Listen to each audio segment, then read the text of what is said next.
हम गीता मलिक अहाँ सबके प्रणाम करै छी। हम आइ एकटा अहाँ सबके गौरी गीत सुनाबै छी। आशा करै छी नीक लागत। सुनियो, सुन के वीडियो के लाइक कमेंट कऽ देब।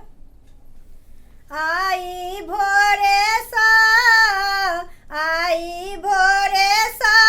मचै अछि हाल चल गिरजा के मंदिरी घर में, गिरजा के मंदिरी घर में। आई भोरे सा मचै अछि हाल चल गिरजा के मंदिरी घर में, गिरजा के मंदिरी घर में। मंदिर जगमग ज्योति जरल अछि, फूलक माला चहु ओर सजल अछि। मंदिर जगमग ज्योति जरल अछि, फूलक माला चहु ओर सजल अछि। आई तखने सा गमक खिलल अछि गिरजा के मंदिरी घर में, गिरजा के मंदिरी घर में। आई भोरे सा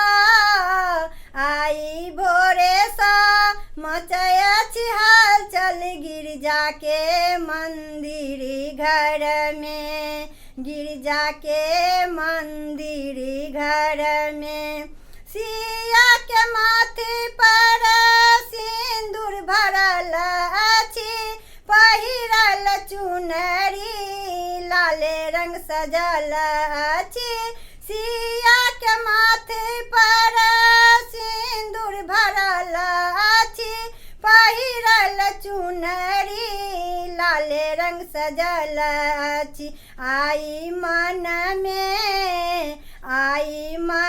में चकोरी सजल अछि गिरजा के मंदिरी घर में, गिरजा के मंदिरी घर में। आई भोरे सा मचै अछि हाल चल गिरजा के मंदिरी घर में, गिरजा के मंदिरी घर में। मनीता प्रफुल्लित अंग समाओला, सब बिछुड़िए ध्यान लगाओला।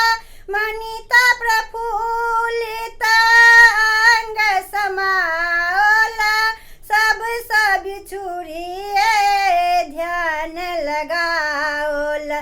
आई थारी भरी नैवेद्य सजल अछि गिरजा के मंदिरी घर में, गिरजा के मंदिरी घर में। आई भोरे सा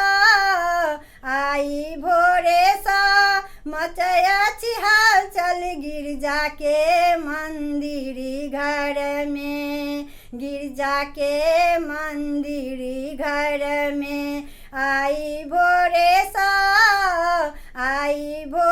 सा मचै अछि हाल चल गिरजा के मंदिरी घर में, गिरजा के मंदिरी घर में, गिरजा के मंदिर